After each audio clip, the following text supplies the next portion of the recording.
isu luar negeri, demi Allah saya nggak keluar negeri. Dan gini aja, please lebih cerdas untuk melihat, jangan tergiring dengan hoax-hoax yang ada di sosial media. Ini saya korban hoax. Ada video-video saya yang lagi joget-joget dan tulisannya yang gaji 3 juta apa segala macam, itu kan bukan buatan saya. Jadi kedatangan saya ke Polres Jakarta Timur karena tadi ada laporan dari security di kompleks saya bahwa tadi ada seseorang terduga pelaku yang diamankan di dekat rumah saya dan dibawa ke sini. Terus habis itu tadi saya ngecek, ternyata ada seorang terduga pelaku, seorang ibu-ibu udah umurnya lebih tua dari saya. Tadi membawa apa sih, AC ya, AC yang di dalam rumah itu indoor AC. Tapi tadi saya ketemu dengar cerita dari teman-teman rekan-rekan polisi di sini juga, karena kondisinya ibu ini juga dia pekerjaannya tukang parkir, terus juga cucunya juga bisu, disabilitas, oke. Terus udah gitu juga suaminya juga tukang parkir dan tinggal dengan anaknya dan cucunya ya. Dan tadi saya memutuskan, saya mengambil inisiatif untuk saya yang mengajukan restoratif justice. Jadi saya tadi tanya ke pihak polisian apakah bisa ada metode restoratif justice. Dia bilang bisa, antara yang mengajukan terduga pelaku atau saya sebagai korban. Tapi saya langsung sebagai korban, saya yang mengajukan dulu udah untuk ibu ini. Saya akan restoratif justice sehingga ini tidak dibawa ke tiap tahap berikutnya. Jadi nggak usah sampai ke pengadilan, selesai di sini aja. Artinya Mas Yoya memaafkan ya Mas para penjarahan ini?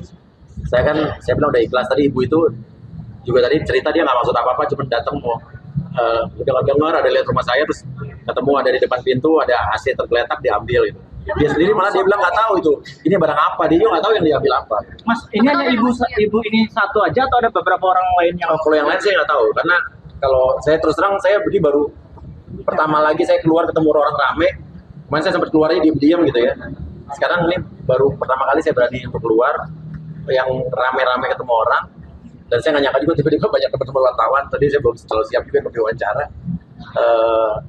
Tapi intinya fokus saya hari ini cuman restoratif justice khusus kasus ibu ini. Kalau untuk yang kata terduga-duga lain saya nggak tahu juga. Saya itu udah biar urusan kepolisian. Tapi Mas Yoya sendiri membuka nggak untuk yang lain? Ya, tadi sih warga biasa, ibu-ibu benar-benar tukang parkir. Penghasilan juga ada sehari cuma 30.000. Yang paling tapi nggak masuk dalam, maksudnya bukan orang yang masuk dalam Ya nggak tahu, pokoknya intinya ya saya nggak tahu, saya tergerak apa ya, di hati saya tergerak buat saya punya feeling saya maafkan ibu ini, itu aja. Mas, informasinya kan ada 10 tersangka pemerkosaan dan penjarahan yang sudah ketangkep itu. Itu barang bukti yang diamankan sama 10 tersangka ini sudah kembali belum, Mas? Terus terang, saya kalau 10 tersangka ini saya nggak tahu, maksudnya nggak, karena saya juga sampai sekarang belum buat laporan apa-apa, Dan itu kan mungkin hasil laporan model A dari polisi atau mungkin hasil polisi, tangkapan polisi pada saat itu. Saya juga nggak mengerti karena tadi urusan saya kan unit PPA dan khusus buat ibu ini aja. Untuk soal kucing sendiri ya udah ada cari tahu belum sih Mas Yoya? Kucing tadi juga ada RT, ibu RT dari tolong, karena ini lokasi ibu ini juga tetangga dekat kita juga nggak jauh. Tadi diimbau bahwa kalau seperti ada kesadaran dari pihak-pihak pelaku yang mengambil, terutama kucing, foto-foto, surat-surat berharga gitu kan ya, segera bisa dikumpulkan project ke RT atau ke RW masing-masing. Dan kalau kucing sekarang saya fokus saya emang urus keluarga saya, mertua saya, ibu saya, karena itu kan tempat tinggal orang tua mertua saya juga di rumah itu juga, dan urus mencari kucing-kucing saya yang hilang. Maksudnya untuk kondisi mertua Mas Yoya itu bagaimana kondisi? Mertua ada di tempat yang aman, orang tua saya di tempat yang aman. Cuman bawa 4 baju dan benar-benar di situ kita tidak sempat keluarin apa-apa, cuma bawa 4 baju sama bawa mobil udah. Jadi kalau dibilang kita ninggalin rumah, emang tinggal rumah dalam keadaan emang bingung, karena kita nggak nyangka juga orang bakal masuk kayak begitu. Dan itu surat-surat segala macam, akte nikah segala macam, orang mertua saya segala macam itu ya udah nggak ke bawah. Artinya sudah berhasil sudah dievakuasi sebelum ada masa masuk ke dalam rumah? Justru nggak sempat evakuasi apa-apa. Untuk mertuanya juga? Iya. Untuk kucingnya Mas, ada berapa yang Kucing terkonfirmasi? sampai saat ini, sampai tadi malam yang di tangan kita sudah 3, ya sudah ada 3 yang di tangan kita. Terus kita mendapatkan informasi lagi beberapa yang ada. Ini tim kita tetap cari, tapi kalau kita kan carinya emang lebih silent ya, nggak terlalu gimana-gimana. Jadi emang ada pihak kalau ada yang menemukan, hubungin ke IG-nya Tamara Ascikin, ada di share di Instagram saya. Kan informasinya ada yang di Puskes One Ragunan sama Iya. diamankan sama Ya, ada juga yang katanya diamankan sama polisi juga ada. Jadi yang diamankan polisi itu ada 2 yang hasil tangkapan dari polisi, dan itu ada di Puskes One Puskes Ragunan. Iya. Oleh sama Serina, yang sama Serina masih Ya, Mas Serena masih di shelter, tapi sampai sekarang saya masih belum bisa, tim saya, teman-teman saya masih belum bisa nengok kucingnya. Tapi tadi saya udah komunikasi dengan Serena. Oh, tadi udah sempat ngecek ke rumah Mas. Apa? Ada yang dikembalikan nggak sih Mas? Sampai sekarang saya barang-barang kembali belum ada. Cuma tadi polisi sudah menemukan satu bundel yang isinya ada foto Astrid, ada akta jual beli, tapi kan saya belum lihat tuh akta jual beli apa. Iya, Rumah ya. iya Kita pasti. cek, kita Iya. Tadi ada satu bundel, ada surat-surat lah tadi, ada surat-surat. Mas Uya udah coba ke rumah. Iya. Udah ngecek rumah belum Mas Uya? Ngecek belum, saya belum ngecek rumah sama sekali.